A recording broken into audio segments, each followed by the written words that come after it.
Centro de Innovación y Conocimiento. Índice catedrático.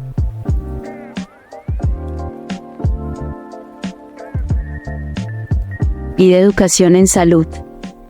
Cordial saludo a todos. Desde el Centro de Innovación y Conocimiento Índice Catedrático y de Educación en Salud, nos alegra profundamente darle la bienvenida a este espacio de desarrollo profesional y personal. En IDE Educación en Salud, creemos en las personas y en su potencial. Por eso, trabajamos cada día para hacer el conocimiento accesible a todos, utilizando estrategias de enseñanzas innovadoras y flexibles que se ajuste a las necesidades de cada estudiante. En IDE, el conocimiento es libre como el viento y aprender es un derecho. Iniciamos la capacitación de hoy, con la participación del docente Pedro Campos Ayala, enfermero egresado de la Universidad de San Gil. Pedro se ha desempeñado como docente formando profesionales del área de salud, en donde se ha caracterizado por la integración de principios prácticos en las competencias teóricas que imparte. En su carrera profesional, ha trabajado en instituciones de prestigio como Hospital Regional de San Gil, donde se ha desempeñado en diferentes servicios. Los invitamos a vivir una experiencia única de aprendizaje. Por favor, mantengan los micrófonos apagados para una mejor experiencia y sigamos las indicaciones del docente para el desarrollo de las actividades.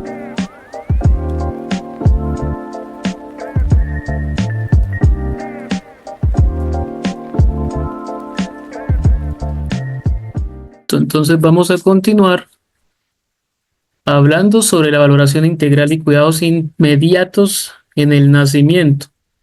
Entonces aquí vemos a un recién nacido, le están clampeando, se llama eso, clampear el cordón umbilical. Entonces clampear quiere decir pinzar. Y pues en este caso, al parecer le están como cortando, lo dejaron un poco largo, y entonces le van a cortar un poco más ese cordón para que no quede tan largo.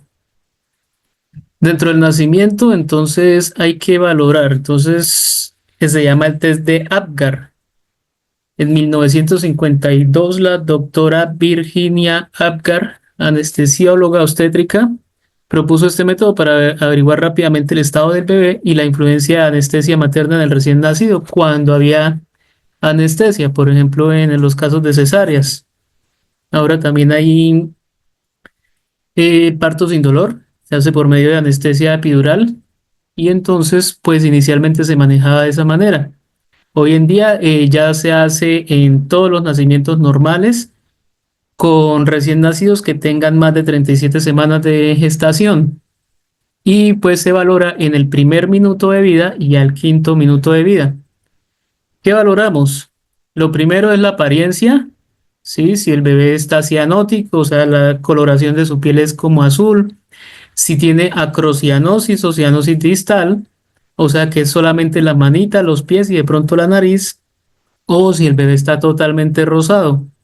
En la P, entonces el pulso ausente, menor a 100 o mayor de 100. Entonces esto viene siendo la frecuencia cardíaca.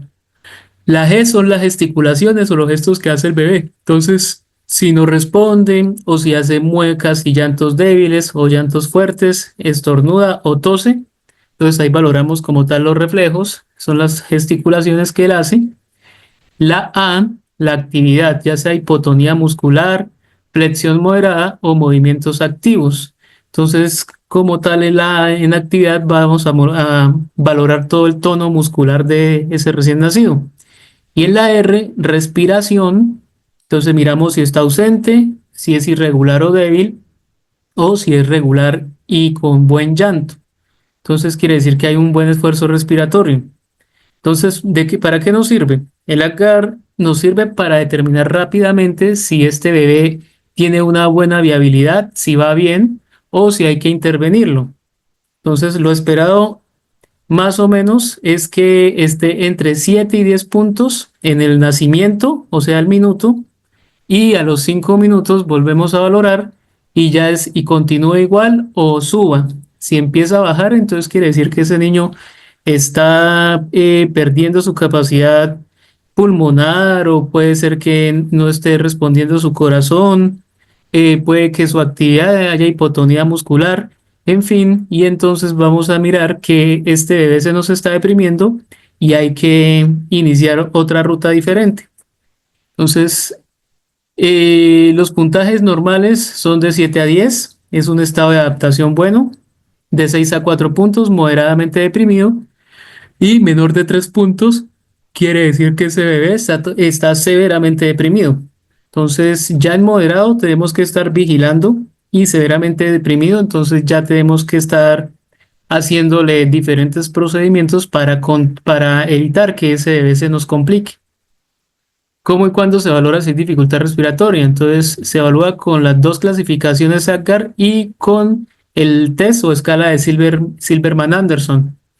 Entonces, esta escala de Silberman-Anderson está enfocada solamente en la parte respiratoria. Entonces, él me va a ayudar a evaluar la dificultad respiratoria de ese recién nacido. Se evalúa la primera hora, entre menor puntaje, más adaptado está el niño. Entonces, aquí al revés. Lo que busco es que no hayan puntos altos, sino puntos bajos. Entonces, en los signos, por ejemplo, movimientos torácicos o toracoabdominales, si son rítmicos y regulares, quiere decir que tiene 0 puntos, o sea que va bien. Tórax inmóvil, abdomen en movimiento, tiene 1 punto. Y en 2, disociación toracoabdominal. Entonces, quiere decir que no coordina entre respiración y movimientos torácicos y abdominales. Si hay tirajes intercostales, si no hay, quiere decir que hay 0 puntos. Si son leves o apenas visibles, quiere decir que tiene 1 punto. Y si son intensos y visibles, quiere decir que son 2 puntos. En la retracción sifoidea, entonces todos tenemos la apófisis sifoide, que es el hueso que da en la punta del esternón, en la parte baja, más o menos anatómicamente donde queda el estómago. Y pues cuando el bebé respira con fuerza, se alcanza a ver la punta de ese hueso, se llama apófisis sifoide. Entonces, si no hay retracción sifoidea, quiere decir que hay 0 puntos y va bien. Si tiene 1 punto, quiere decir que está leve o es apenas visible. Si es muy intensa, quiere decir que serían 2 puntos. Si hay aleteos nasales, que son esos aleteos que se forman aquí en la nariz cuando el bebé respira con mucha fuerza, si no los hay, quiere decir que está bien y es 0 puntos. Si son leves o visibles apenas, sería 1 punto. Y si es intenso y visible, serían 2 puntos. Si hay un quejido respiratorio, o mejor dicho, si no hay quejido respiratorio, sería 0.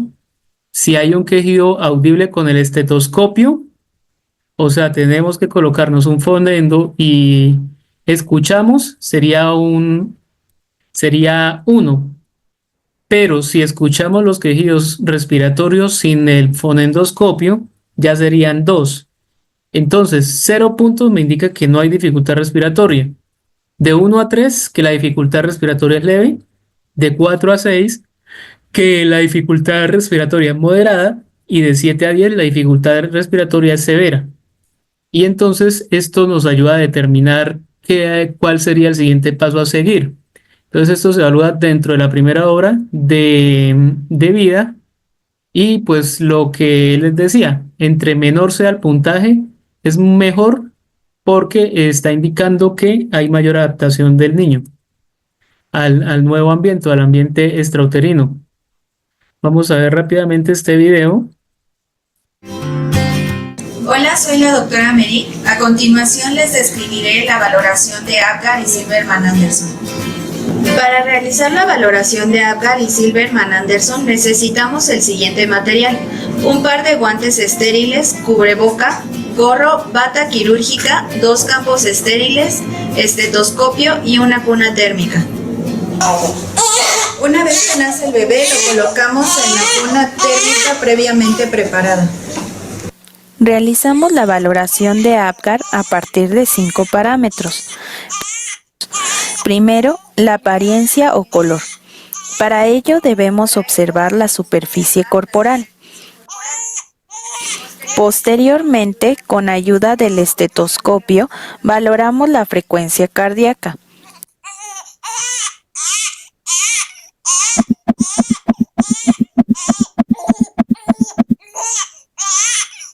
La irritabilidad refleja la valoramos realizando un estímulo táctil en región plantar. Después, observamos los movimientos activos para valorar el tono muscular.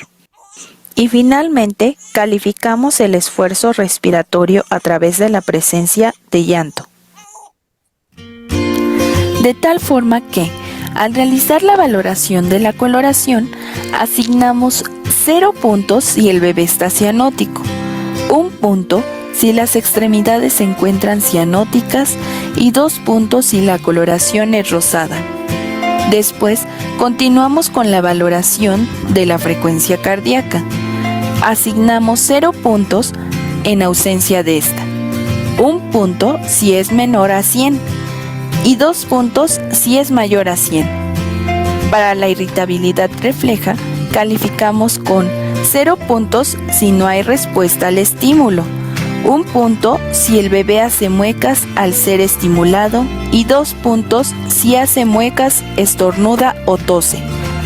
Con respecto al tono muscular, calificamos con 0 puntos si existe ausencia de tono, 1 punto si se presentan flexiones en brazos y piernas y 2 puntos si hay movimiento activo. Por último, valoramos el esfuerzo respiratorio, asignando 0 puntos si la respiración está ausente, 1 punto si se presenta respiración débil e irregular y 2 puntos si muestra respiración o llanto fuerte. Si el bebé obtiene una calificación entre 7 y 10, se considera normal. Sin embargo, si el bebé alcanza una puntuación entre 6 y 7, se considera asfixia leve, por lo que se indica revaloración al minuto y a los 5 minutos. Una puntuación entre 4 y 6 se considera una asfixia moderada, por lo que realizamos nueva valoración a los 5, 15 y 20 minutos. Finalmente, una puntuación menor a 4 se considera asfixia severa y de igual forma se valora con Apgar extendido. Ahora continuamos con la valoración de Silberman-Anderson. Esta escala nos permite conocer los datos de dificultad respiratoria en el recién nacido. Primero, evaluamos el aleteo nasal. Para ello, debemos observar el movimiento de las narinas. Posteriormente, valoramos la retracción gifoidea, observando si hay presencia de hundimiento en epigastrio. El tiraje intercostal lo evaluamos apreciando si se marca la parrilla costal. Para los movimientos tóraco-abdominales, debemos visualizar que no lleven un ritmo diferente. Y finalmente, escuchamos con ayuda del estetoscopio si hay presencia de quejido expiratorio. Por lo tanto, si no existe aleteo nasal, asignamos 0 puntos, 1 punto con aleteo nasal leve y 2 puntos con aleteo nasal intenso. Para la retracción gifoidea, 0 puntos si no hay presencia de este, 1 punto con retracción leve y 2 puntos con retracción intensa. Seguimos con la valoración de tiraje intercostal. 0 puntos sin presencia de este, 1 punto con tiraje leve y 2 puntos con tiraje acentuado y constante. Continuamos con los movimientos tóraco-abdominales. 0 puntos si son rítmicos y regulares, 1 punto si el tórax es inmóvil y 2 puntos si hay disociación tóraco-abdominal. Por último, valoramos el quejido expiratorio. 0 puntos sin presencia de quejido, 1 punto si se percibe quejido leve e inconstante a través del estetoscopio y 2 puntos cuando es intenso y constante sin ayuda del estetoscopio. Si el bebé obtiene una calificación de 0, se considera normal. De 1 a 3 se considera con dificultad respiratoria leve. De 4 a 6 con dificultad respiratoria moderada y de 7 a 10 con dificultad respiratoria severa. Eso es todo en cuanto a las valoraciones de las escalas de Apgar y Silberman-Anderson. Gracias por su atención. Bueno, entonces de esta manera es que pues logramos hacer una buena valoración de un recién nacido. La idea es poder determinar cómo va esa evolución, que de pronto no se nos complique y pues toque hacer maniobras mucho más avanzadas. Aparte, pues hay que tener en cuenta que hay un periodo de adaptación pulmonar.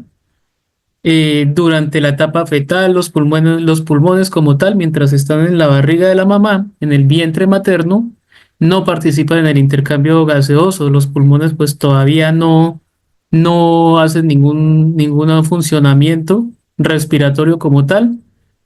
Y pues el bebé depende únicamente de la placenta para poder recibir oxígeno y nutrientes.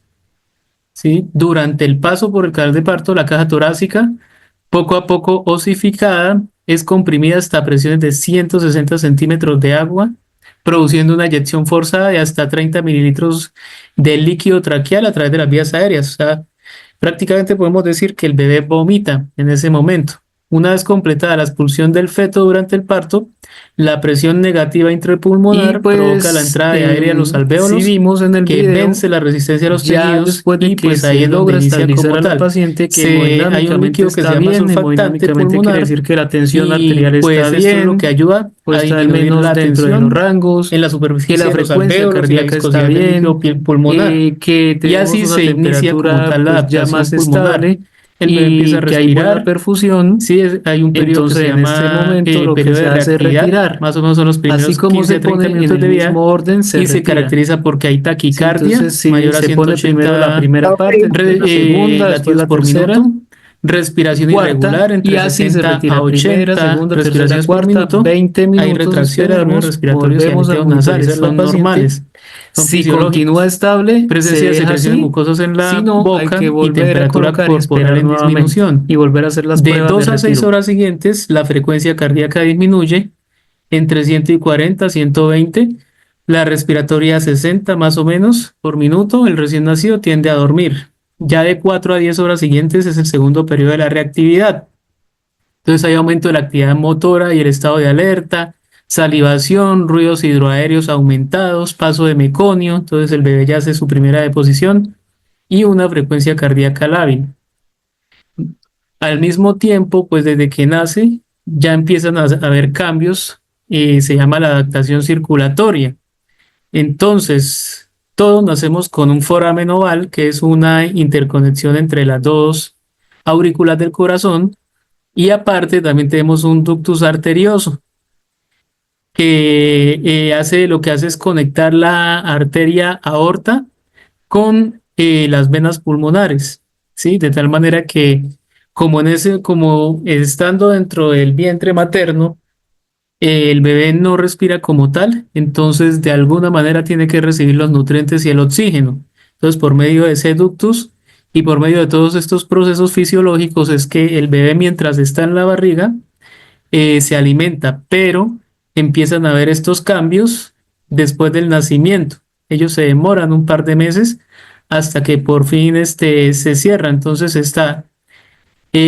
bueno, primero que baja la volemia. Entonces, con el inicio de la respiración, aumenta la presión de oxígeno, disminuye la presión de dióxido de carbono, aumenta también el pH, los vasos pulmonares se distienden y la resistencia vascular pulmonar baja por debajo de la resistencia vascular periférica, ¿sí?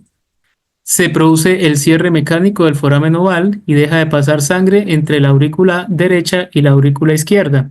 Entonces este es el foramen oval. Él se cierra. El ductus arterioso experimenta el cierre funcional más o menos 48 horas de vida después de haber nacido. Y entonces es un conducto con el que nacemos, pero que se cierra a las 48 horas de vida.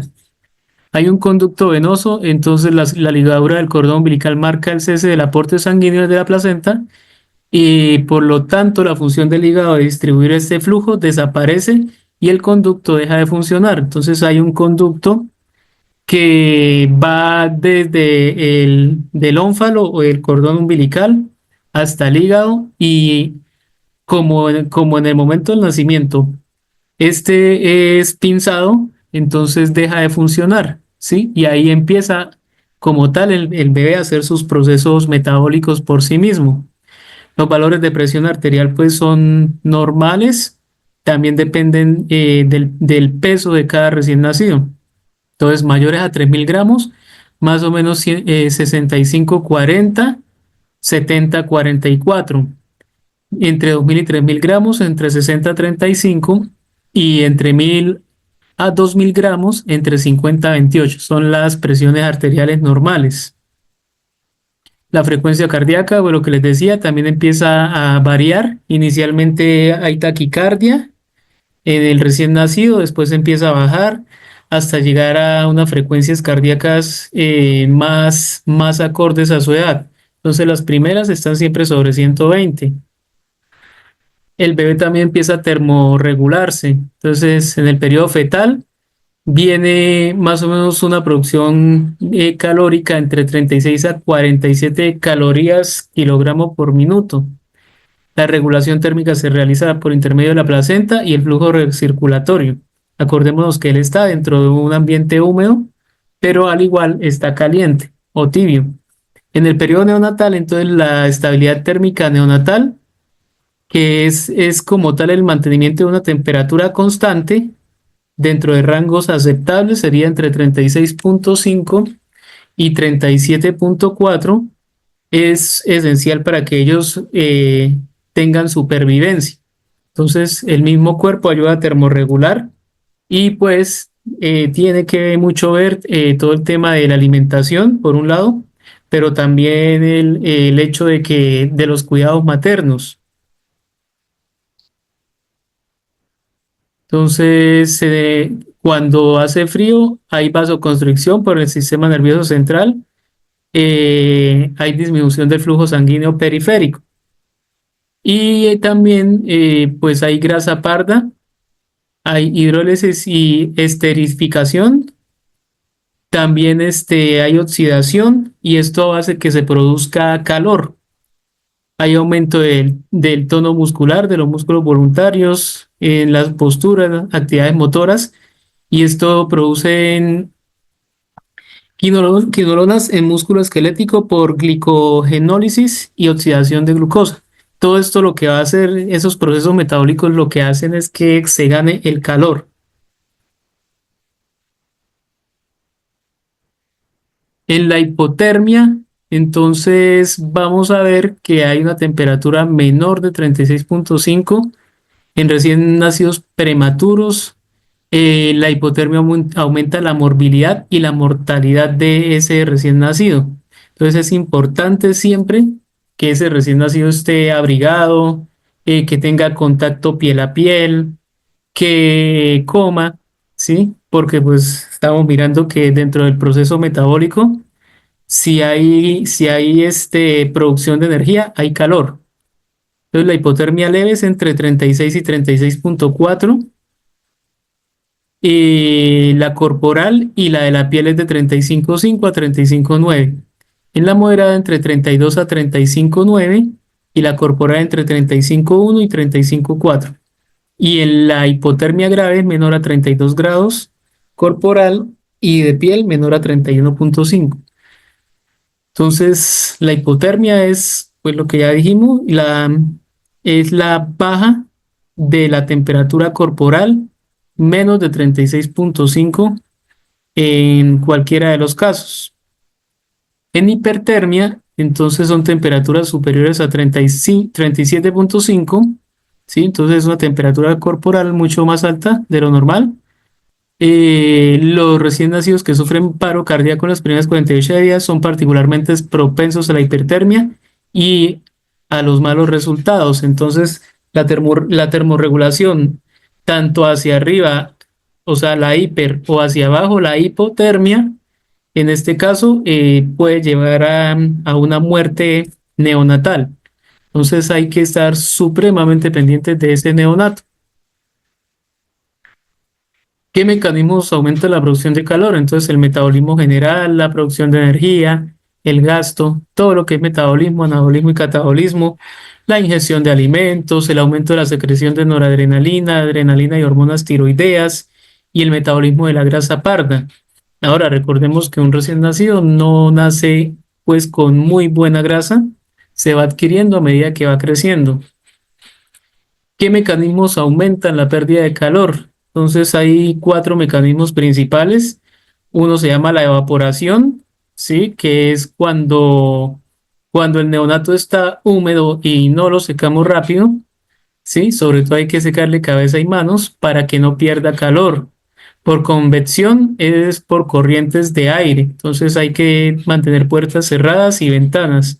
Por radiación, entonces por la temperatura del ambiente. Por eso, pues en sala de parto usamos la cuna radiante o la mesa de calor radiante.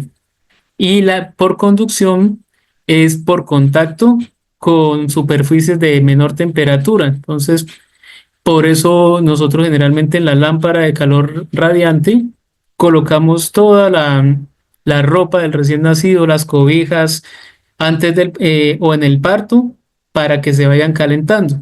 Entonces nace el bebé y ya tenemos todas las superficies tibias o calientes para que ese bebé no se nos vaya a enfriar y no empiece a perder calor en su nacimiento. Ahora vamos a hablar sobre el corte del cordón umbilical. Hola, mi nombre es Natalie, me dedico a la educación prenatal y comparto información para crear conciencia durante el embarazo para que las gestantes puedan tomar decisiones desde el conocimiento. Hoy quiero hablar sobre el corte tardío del cordón umbilical.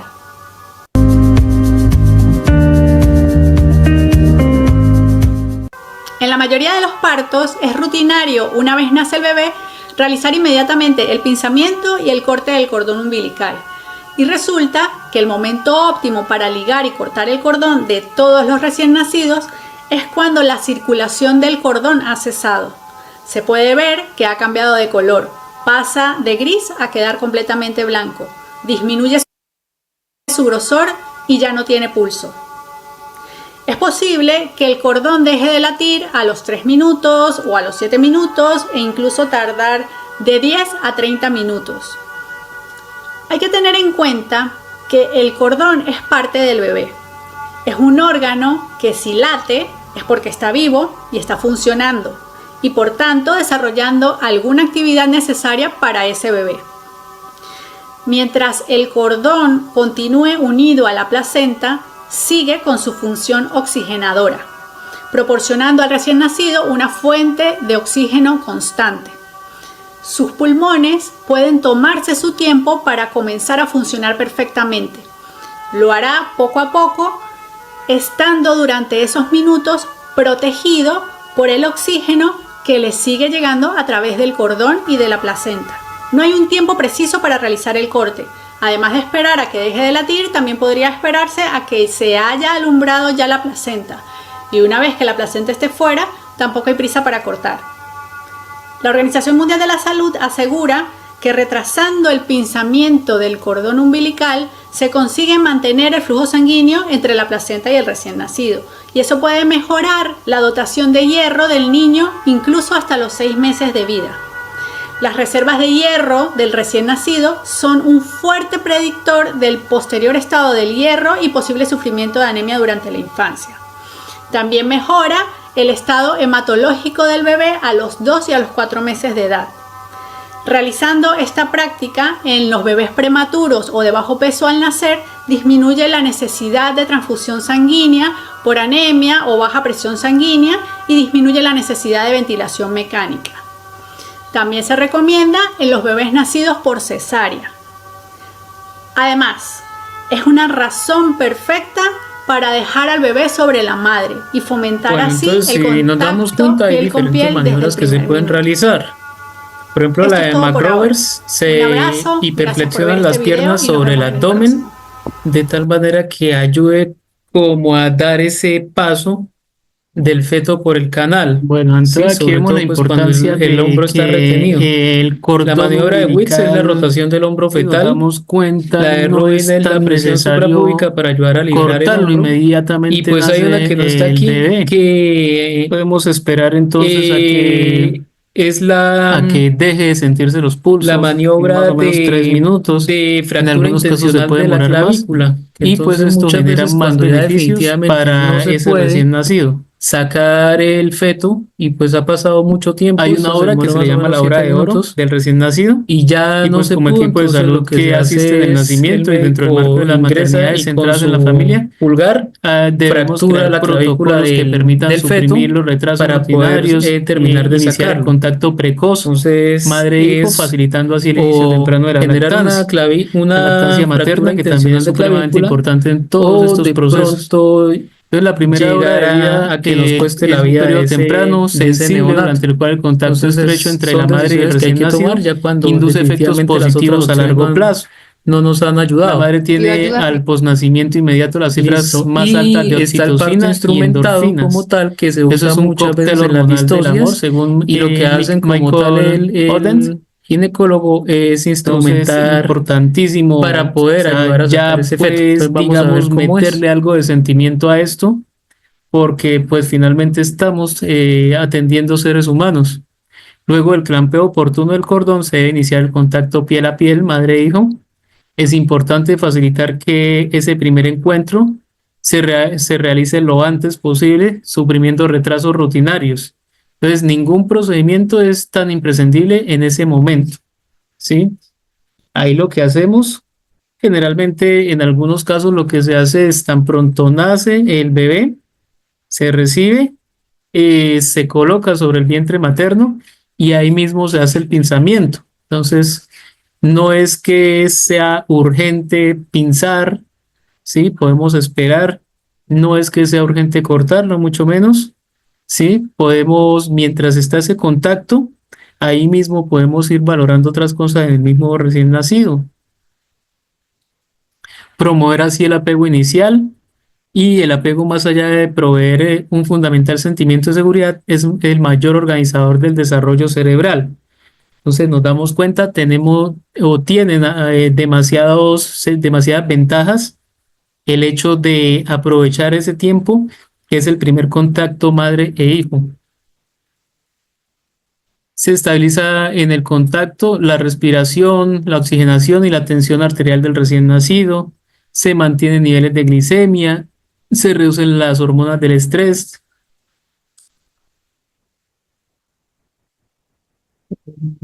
Aquí aceptando a alguien que se esté conectando.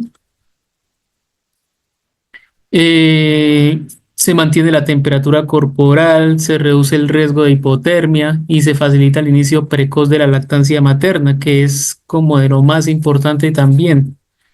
En realidad son cosas. Pero como todo diario es un link diferente.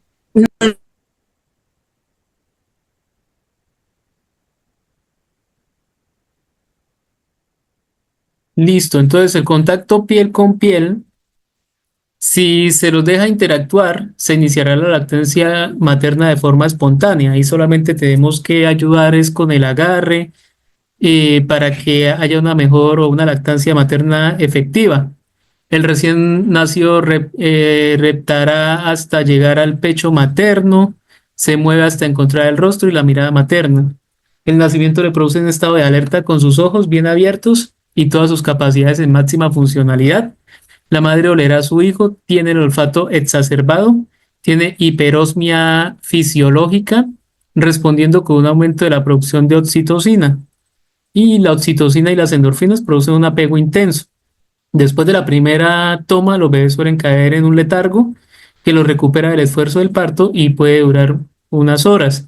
Ahora, la oxitocina es una hormona que, aparte de que genera felicidad, que genera un apego intenso, ayuda a estimular Bueno, el entonces de útero esa manera pues para hay que haya una partos que buena se involución uterina. instrumentan Entonces tiene también bastantes ventajas. Más que todo, Los pues beneficios del nosotros como contacto piel a piel: se regula la temperatura corporal de del salud, bebé, pues debemos disminuye el conocerlos. estrés del Muchas veces recién pues el nacido, obstetra nos va a pedir reduce y la infecciones idea por es que nosotros iatrogenia, sepamos qué es lo que entonces el con obstetra todo está lo que está pidiendo. relacionado Nosotros con como la tal no atención instrumentamos, médica, pero se sí favorece el hacemos parte del establecimiento del proceso. vínculo Somos los que afectivo entre autorizamos madre e al hijo, médico favorece y el inicio de estamos una pendientes de lactancia todo exitosa, el proceso mejora la como tal. estabilidad cardiorrespiratoria del bebé, hay menor duración del llanto del recién nacido y se reduce el riesgo de estrés postraumático en la madre.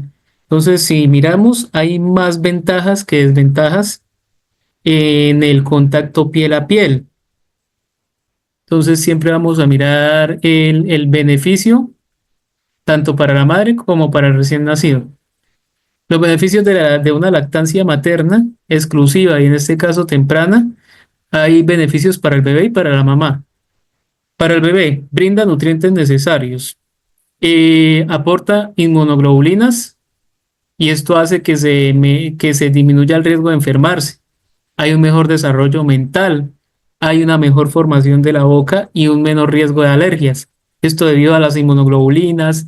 Hay pues en cuanto a los nutrientes, todo lo que son vitaminas, minerales, proteínas, que son esenciales porque pues es un recién nacido que está en un proceso de crecimiento y desarrollo.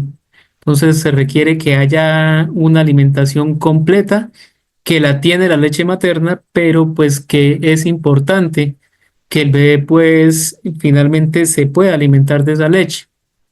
Para la mamá, ayuda a perder el peso obtenido del embarazo, hace que sus huesos sean más fuertes, reduce el sangrado postparto, no presenta un gasto económico y tiene menos riesgo de sufrir cáncer de mama o cáncer de cuello uterino. Esos son los beneficios de la lactancia. Hay unas etapas de la leche materna. Entonces está la primera etapa que dura más o menos 5 días. Se producen los primeros 5 días después del parto y se llaman los calostros. La transición o leche de transición está entre el quinto y el 10.º día y el bebé comienza a digerir la leche más o menos en 90 minutos. Y está la etapa de leche madura, más del 10.º día hasta el final de la lactancia. Puede ser a los 2 años, sería lo ideal.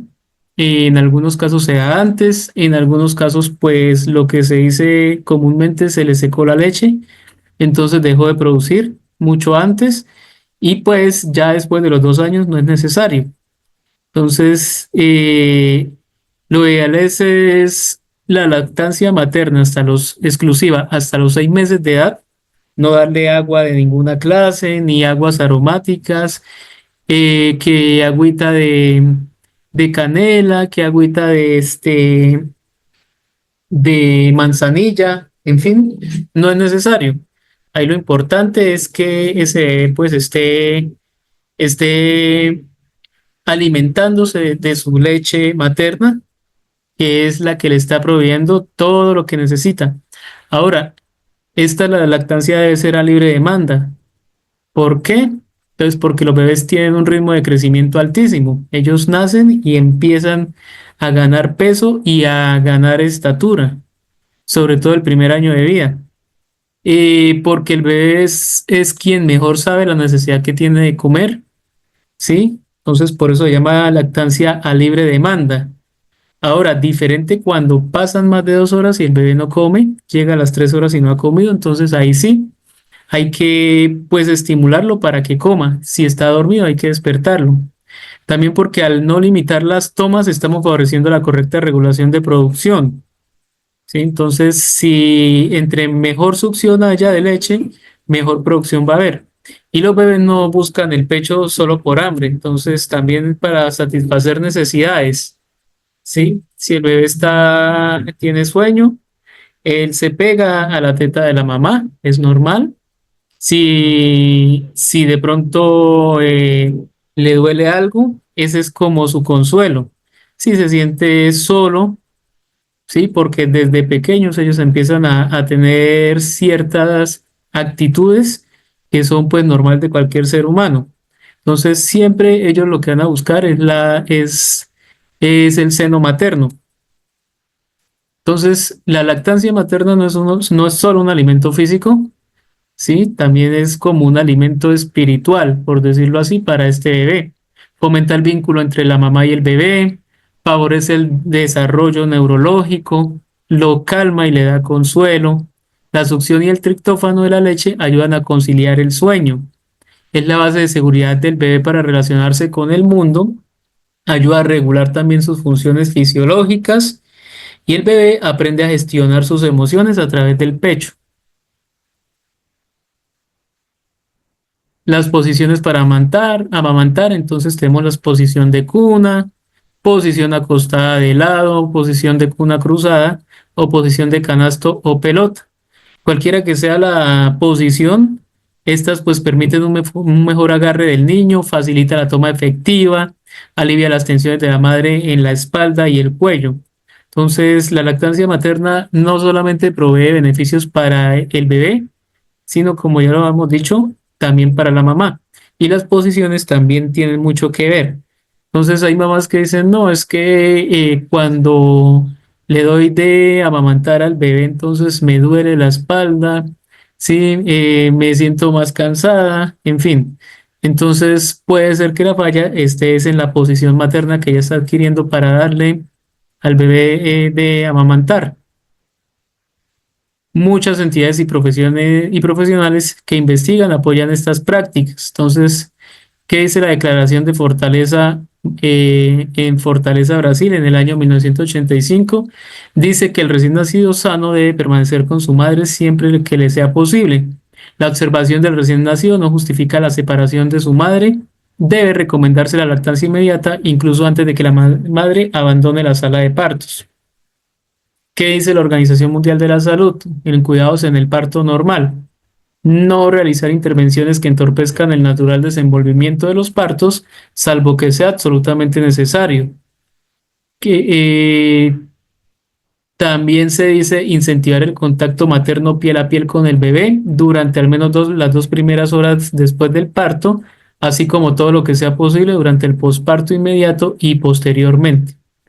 La iniciativa Hospital Amigo de los Niños de la OMS y la UNICEF dicen que para impulsar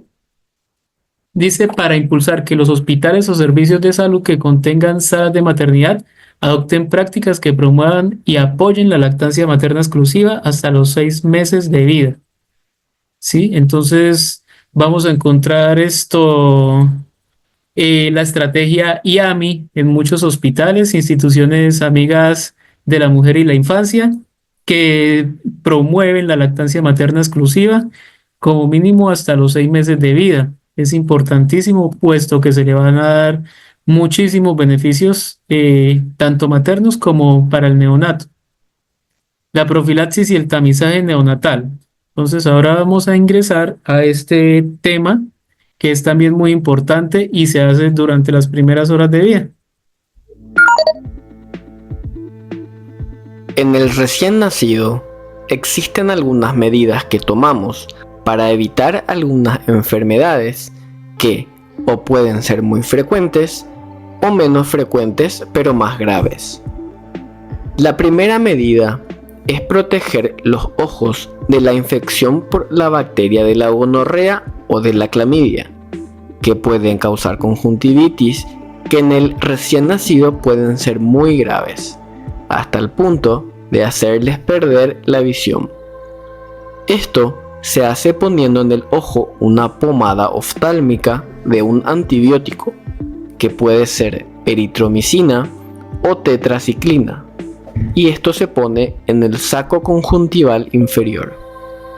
Antes se usaba nitrato de plata, que todavía puede usarse, aunque se evita porque causa conjuntivitis química en hasta el 20% de los niños.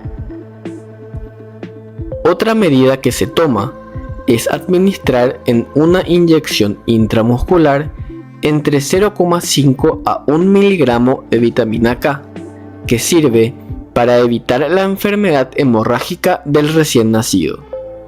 También se puede dar por vía oral, pero es menos eficaz. Otra recomendación es vacunar contra la hepatitis B antes del alta a todos los recién nacidos que pesen más de 2 kilogramos. Esto porque adquirir la hepatitis B al inicio de la vida lleva a un riesgo muy alto de que se vuelva hepatitis crónica, y en más de 2 kilogramos porque estos son los bebés que crean buena inmunidad gracias a la vacunación. Aunque esta vacunación no se hace en todos los lugares, depende del país y de la región. Y hasta acá el video sobre la profilaxis en el recién nacido. Espero que te sea de utilidad. Si tienes alguna duda, déjame un comentario y como siempre nos vemos en el próximo video.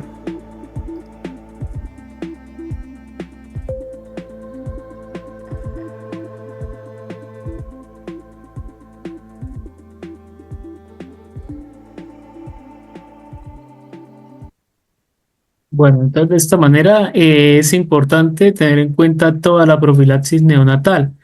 Aparte de todo, pues la limpieza del cordón umbilical. Esto pues también ha cambiado un poco por las nuevas técnicas y hoy en día ¿qué se hace? Entonces se hace una limpieza solamente con una gasa estéril en el momento del nacimiento, después de la limpieza, antes de colocarle ya como tal la ropa al bebé. Entonces lo que hacemos es con una gasa estéril hacer limpieza del ómfalo y limpieza de la base del ombligo, de tal manera que quede todo sequito. Ya no se usa alcohol, no se usa ningún tipo de desinfectante local, sino únicamente la limpieza.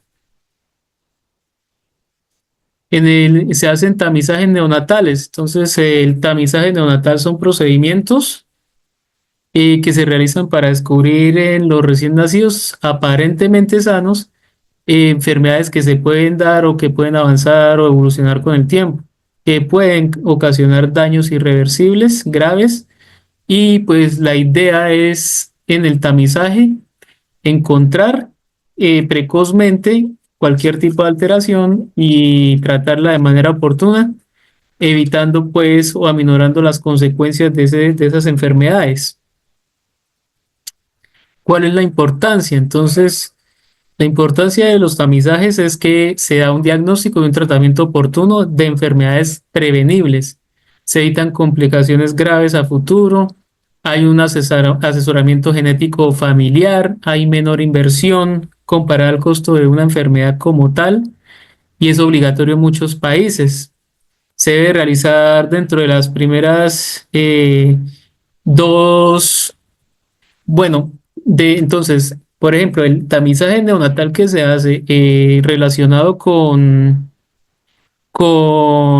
el TSH neonatal, por ejemplo, aquí en Colombia se hace en el nacimiento, ¿sí? Se toma la muestra de sangre del cordón umbilical y pues con esto se hace como tal o se toman las muestras. Ya vamos a ver cómo. Hay otras que se hacen más o menos en los siguientes 2 meses de vida, ¿sí? Que ya pues más adelante también las vamos a ver. Si no es posible, es todavía útil hasta los 2 o 3 meses de edad, ¿sí? Ya los que no se pueden realizar antes. El neonato debe haber tenido preferiblemente por lo menos 24 horas de lactancia. Los criterios de la OMS para considerar a la enfermedad ser objeto de tamiz neonatal. Entonces, morbilidad grave. Enfermedad grave puede ser mental o física, o mortalidad si no se diagnostica en el periodo neonatal. ¿Sí? No es posible detectarla clínicamente, ¿sí? Sino que pues necesitamos como tal exámenes. Hay tratamientos efectivos disponibles. Las enfermedades tienen una incidencia relativamente alta y hay un procedimiento analítico de estudio rápido, fiable y de bajo costo. Entonces, casi todos los tamizajes son relativamente económicos y pues ayudan no solamente a evitar como tal el desarrollo de una enfermedad grave, sino que también todos los costos que genera una enfermedad grave en comparación de un tratamiento oportuno. Entonces tenemos el primer tamizaje, que es el metabólico. Identifica en aquellos recién nacidos el riesgo de tener padecimientos metabólicos o un error innato del metabolismo, E y M. Lo ideal es realizarlo en las 48 horas de vida. ya que un resultado normal implica la necesidad de realizar estudios complementarios para confirmar la enfermedad. Entonces, se han descrito más de 150 enfermedades metabólicas congénitas identificadas como error innato del metabolismo. Entonces, en estos, lo que les decía, se identifica el error innato del metabolismo en las primeras horas o días posteriores al nacimiento y pues se puede hacer de dos maneras. Generalmente se extrae la muestra del cordón umbilical y se marca o si se hace después, más o menos en las 48 horas, entonces se hace la punción del talón y se sacan también las pruebas de las diferentes enfermedades. Entonces se utiliza el esquema de Blumenfeld, ¿sí? Es una tirilla especial, viene la tarjeta de Guthrie, se toma la muestra, más o menos viene en disco de 3 milímetros y se hace el control de calidad de muestras de captura de datos de procesamiento. Entonces, de pronto los que hemos trabajado algún momento con neonatos o en sala de partos, cirugía, en los nacimientos, pues se toman esas muestras sanguíneas, como les decía, generalmente se extraen del cordón umbilical en el nacimiento o dentro de las 48 horas, y pues si no se extrae del cordón, se extrae del talón del bebé. Se colocan las gotas de sangre en cada uno de los discos o círculos que hay y pues se pueden a procesar. Resultados normales, la notificación es normal. Resultados anormales, se hace una notificación urgente y se inicia un tratamiento. Entonces las muestras tienen que ser bien tomadas. Entonces una muestra válida es como la que vemos en la imagen, ¿sí? Se ve una muestra uniforme, no se ven espacios en blanco, quiere decir que cayó suficiente gota de sangre. Pero hay muestras no válidas y pues ¿qué puede ser? La cantidad de muestras no es suficiente para la prueba. Se quitó el papel de filtro antes de que la sangre se llenara por completo el papel de filtro. Se aplicó la sangre al papel de filtro con un tubo capilar o antes o después de la obtención de la muestra el papel entró en contacto con las manos con o sin guantes, entonces se daña ese papel de filtro. Las muestras exhiben anillos de suero. Entonces, ¿qué quiere decir? Que no se secó el alcohol del área de punción antes de hacer la punción, el papel en filtro entró en contacto con alcohol o loción para manos, se apretó excesivamente la zona que rodea el área de punción, la muestra no se secó correctamente, se utilizó un tubo capilar para aplicar la sangre o el mismo círculo de papel filtro entró en contacto con gotas de sangre más de una vez. Entonces pueden haber varias causas. Que la muestra no se había secado antes del envío, entonces vemos ahí que se movió la muestra, se envió la muestra por correo antes de dejarla secar durante un mínimo de 4 horas. Que la muestra aparente estar sobresaturada, entonces se aplicó un exceso de sangre sobre el papel de filtro o se aplicó sangre a ambos lados del papel de filtro. Que la muestra aparente estar diluida, desteñida o contaminada, entonces se apretó, se estrujó la zona que rodea el área de punción o antes o después de la obtención de la muestra de sangre, el papel entró en contacto con las manos. Ya puede ser que haya sido con guantes o sin guantes, ¿sí? O también con sustancias como soluciones antisépticas que se hayan utilizado. Que la muestra aparente está rayada o desgastada, quiere decir que se aplicó la sangre con tubo capilar u otro dispositivo, o la muestra aparente tener coágulos o capas sugestivas. Puede ser que se aplicó sangre a ambos lados del papel de filtro. Y pues uno de los errores que también se pueden dar, puede que no sea tan común, que no se logró obtener una muestra de sangre o la muestra llegó llegó el papel de filtro con todos los datos pero sin la muestra de sangre. Entonces, el tamizaje metabólico o tamiz neonatal, que también se le llama, busca muchas enfermedades, entre ellas de las importantes, el hipotiroidismo congénito, la hiperplasia adrenal congénita, toxoplasmosis, neuroblastomas, galactosemia, fenilcetonuria, la enfermedad de orina jarabe de Maple, ¿sí? Hay defectos entonces endocrinos, por ejemplo, el hipotiroidismo congénito, entonces se confirma con un perfil tiroideo completo, TSH, T3 y T4. Si hay hiperplasia suprarrenal congénita, entonces con perfiles estiroideos y prueba de estimulación con ACTH o genotipificación del metabolismo de los aminoácidos y ácidos orgánicos, entonces se cuantifican los aminoácidos mediante cromatografía de líquidos de alta resolución y con cuantificación de ácidos orgánicos mediante cromatografía de gases acoplada a espectrometría de masas. Entonces son unos exámenes que se hacen por laboratorio del metabolismo de los carbohidratos. Entonces está la galactosemia, se cuantifica la galactosa en la sangre y se hace la genotipificación de la oxidación de los ácidos grasos, se hace la cuantificación de ácidos orgánicos en orina y acilcarnitinas en sangre y genotipificación. En la fibrosis quística, entonces se hacen electrolitos en sudor y la genotipificación. También hay otros como la fenilcetonuria, que genera un retraso mental, perdón, la hiperplasia suprarrenal congénita, que genera ambigüedad de genitales en las niñas y crisis perdedoras de sal en ambos sexos. La galactosemia, que es la detención de crecimiento y desarrollo, vómito, enfermedad hepática, catarazas y retraso mental. La fibrosis quística, detención de crecimiento y desarrollo, enfermedad pulmonar y digestiva crónica, enfermedad de orina de jarabe de Maple o LARCE, cetoacidosis de difícil control, letargia, irritabilidad y vómito, que progresan al coma y a la muerte si no se reciben tratamientos oportunos.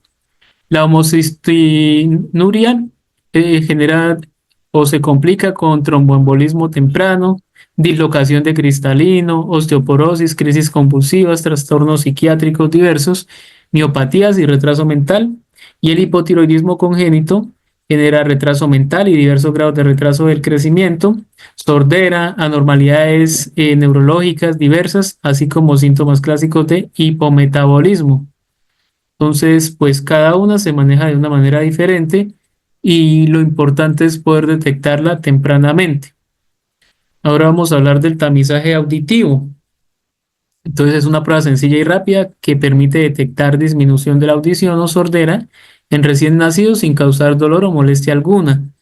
¿Qué busca? Precisamente pues saber si el bebé tiene una audición normal o anormal. Sí, más o menos se hace hasta los 3 meses, pero se puede realizar incluso hasta los 6 meses. Pero pues hay unas edades un poco más ideales.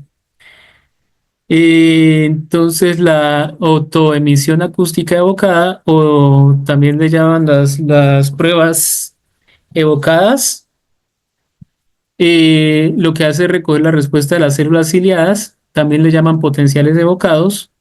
Las pruebas ciliadas externas mediante un receptor colocado en el conducto auditivo externo y pues se hace una estimulación sonora mediante un clic emitido por un micrófono en la sonda.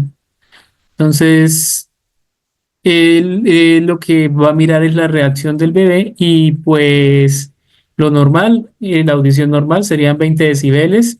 Si hay una hipoacusia leve y eso llega entre 25 y 40 decibeles, entonces se va a diagnosticar así.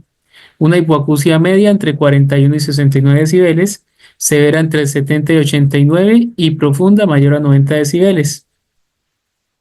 Entonces, el estímulo sonoro tipo clic se hace a 35 decibeles por auriculares o una sonda y mediante electrodos adhesivos a la piel, frente, nuca y hombros se recoge la respuesta eléctrica generada en la vía auditiva hasta el tronco encefálico. El análisis se lleva a cabo mediante un algoritmo matemático para ver si la respuesta es normal o no. Entonces, pasa menor a 40 decibeles, no pasa mayor a 40 decibeles. Entonces, el algoritmo de derivación de fases de intervención. Entonces, en la primera fase es el cribado como tal o el tamizaje. Y pues lo que se hacen son los potenciales auditivos evocados. Si, si está en no pasa, entonces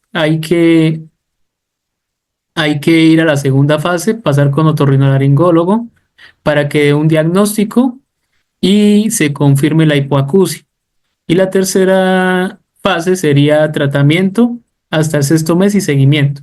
Si pasa, entonces, si debe estar en menos de 40 decibeles, se considera normoyente, pero si esos niños con indicaciones de alto riesgo de hipoacusia tardía, se pasa a la segunda fase, ¿sí? Pero si en la segunda fase se determina que es normoyente o en la primera fase sin factores de riesgo, los pediatras de atención primaria lo que hacen es un seguimiento como tal. ¿Qué se diagnostica? Entonces la hipoacusia congénita, sordera, medicamentos ototóxicos, aparición tardía de TORCH, desarrollo del lenguaje y aprendizaje. Entonces es importante que estos bebés nazcan pues con un buen sentido auditivo para que haya un desarrollo completo, ¿sí? El desarrollo sobre todo en la parte del lenguaje, en aprendizaje, en escucha, en comunicación. Y el tamizaje visual, entonces mira las alteraciones visuales y pues lo que busca es detectar precozmente trastornos que distorsionan o suprimen la imagen visual, o sea, todo dentro de lo normal. Pueden causar problemas en el desarrollo de la visión, rendimiento escolar o incluso suponer un riesgo vital. Entonces, por eso es importante desde pequeños hacer como tal este tamizaje. Se hace una revisión retiniana con reflejo rojo, la maniobra de Bruckner. Se ve el reflejo que se produce en la retina al iluminar el ojo con el oftalmoscopio y debe ser color anaranjado o rojizo. Entonces, si los colores son diferentes, hay pues alguna normalidad. El 25% de los recién nacidos vivos tienen alguna alteración ocular, entonces hay que tener en cuenta eso. Lo normal, el ojo rojo.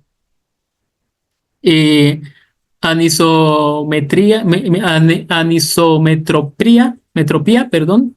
Entonces vemos un ojo rojo y el otro no. Un astigmatismo, vemos un fondo. Si nos damos cuenta, ahí en la imagen uno se ve en rojizo, pero solamente una parte y la otra parte se ve clara. Y la retinoblastoma, en este caso izquierda, el ojo derecho se ve normal y el izquierdo se ve como si fuera un arito. Y entonces ahí pues es donde se identifican los cambios oculares.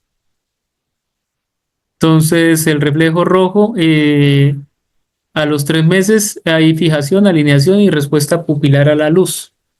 La normalidad identificada durante el tamizaje puede ser por hemorragia retiniana, hemorragia subconjuntival, vitreoretinopatías, pigmentaciones anormales del fondo del ojo, displasia del nervio óptico, tortuosidad venosa retiniana, excavación grave del nervio óptico, cataratas congénitas, vasculatura fetal persistente, masas retinianas, entonces retinoblastomas, amartomas, en fin, coloboma de nervio óptico, leucoma corneal, microoftalmia, lesiones del fondo ocular sin diagnóstico.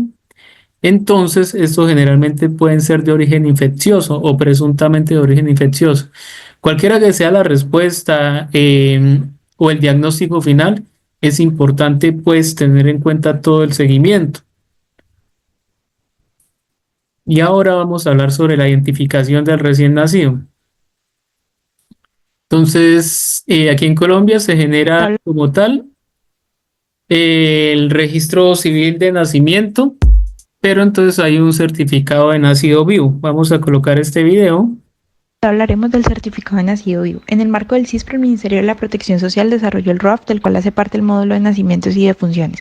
El certificado es un formato esquemático que contiene la información básica de la institución de salud con el fin de evaluar el volumen de nacimientos en su institución. El formato está dividido en 3 partes: datos del nacimiento, datos de los padres del recién nacido y datos de quien lo diligencia. Debe ser llenado en letra de imprenta clara y legible, sin borrones ni enmiendas. No se deben utilizar abreviaturas o siglas en ninguno de los espacios. Es indispensable hacer las indagaciones necesarias para obtener la información completa completa y veraz, ya que todos los datos son importantes para los servicios de salud y para el Sistema Nacional de Registro Civil. Por eso verificar siempre los datos con el documento de identificación. Debe ser llenado en su totalidad de los numerales 1 al 39, disminuyendo posibles fraudes y subregistro de información. Cuando un formato se dañe por borrones, enmendaduras o mal diligenciamiento, debe ser anulado y no destruirse, para ser remitido posteriormente a la dirección seccional o local de salud. Para efecto de garantizar la calidad, brindar confiabilidad, evitar duplicidades, el certificado se haya numerado. Por tal razón, no se aceptan certificados diligenciados en fotocopias. Existen 4 plataformas de operación de nacimientos y defunciones en las IPS. Aplicación web si se contempla una plataforma de internet, aplicación local como recurso alternativo a la captura en línea en zonas donde el internet no es constante, dispositivo móvil de captura como método de contingencia y papel en entidades donde no se dispone de infraestructura mínima requerida para su operación.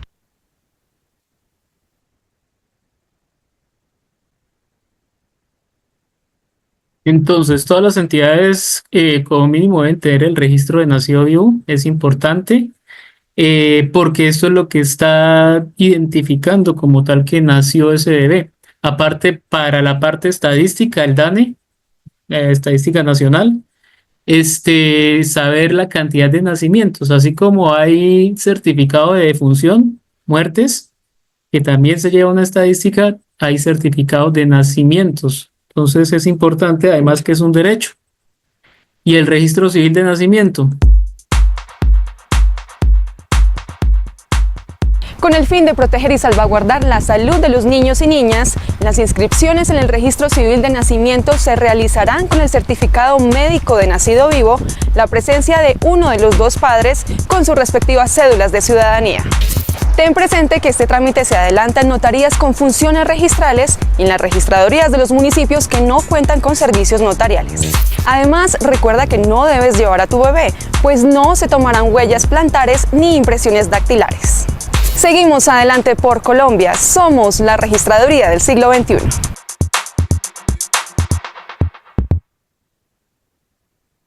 Listo, entonces, si nos damos cuenta, ya no es como antes que hay que llevar el bebé, que hay que colocarle las huellas y todo esto, no. Mucho más fácil y pues importante, el registro de nacido vivo, que es el que está como tal avalando ese nacimiento. Dentro de otra de las cosas que se debe entregar en digamos, a la mamá, al papá de este recién nacido, son el carnet de salud infantil. Algunas instituciones manejan este formato, ¿sí? Y pues ahí se va a identificar todo lo que tiene que ver con el carnet de vacunación.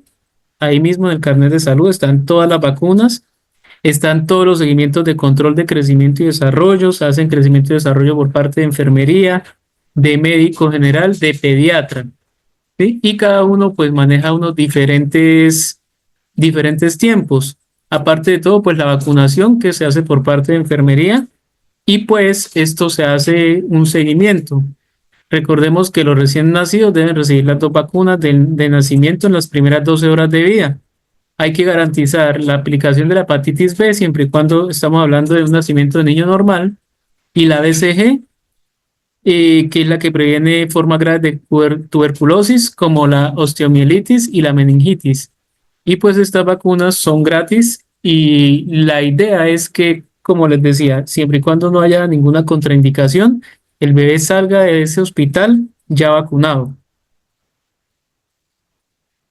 Entonces, importante también agregar que este carnet infantil muchas veces la piden instituciones, por ejemplo, para algunas ayudas que da el gobierno. Entonces, es requisito que las mamás tengan a sus hijos dentro de los programas del gobierno, dentro de estos controles, y que su carnet de vacunación esté al día para poder obtener algunos beneficios del gobierno. Entonces, son estrategias gubernamentales para que pues la gente acuda a todos estos servicios médicos y de salud.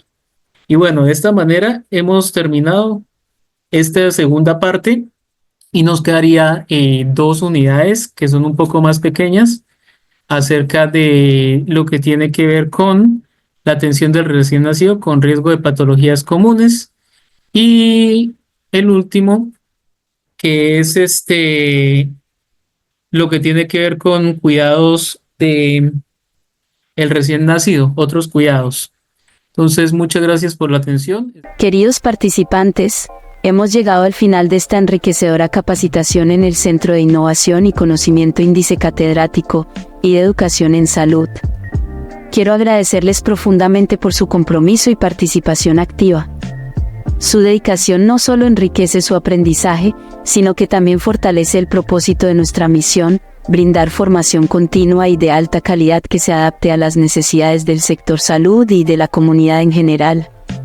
Nuestra promesa es seguir innovando y ofrecer formación de calidad, garantizando que cada uno de ustedes esté preparado para enfrentar los retos de su profesión con excelencia y empatía. Estamos comprometidos a ser su aliado en este camino de formación continua. Su éxito es nuestra mayor satisfacción. Para temas académicos, capacitaciones, cursos y certificaciones, comunicarse al 321-316-2248. Gracias por confiar en nosotros. Los espero en nuestras próximas capacitaciones. Hasta pronto.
la idea es que tengan como unas bases a todo lo que es el cuidado que tiene que ver desde lo que es el preparto, el parto, el posparto, el puerperio, las complicaciones y los cuidados que se dan después de, ¿sí? De esta manera es que, pues, nosotros podemos guiar el cuidado como tal para nuestros pacientes. Es chévere porque, pues, en realidad para mí es uno de los temas como favoritos. Me gusta mucho todo el tema de los partos, de los cuidados, de la educación. Y pues es bueno que todos tengamos conocimiento, que aprendamos, que sepamos cómo cuidar, cómo proveerle como la mejor atención a nuestros pacientes. Entonces, pues hasta aquí sería esta capacitación, agradeciéndole a todas por su asistencia, por estar pendientes, por querer aprender. De esto se trata. A veces son temas que se tornan un poco largos, en otros momentos son, si nos damos cuenta, algo repetitivos, pero de alguna manera, pues así estamos puliéndonos en nuestro conocimiento. Entonces, muchísimas gracias a todas, a todos, por conectarse y pues nos estaremos viendo en una próxima ocasión.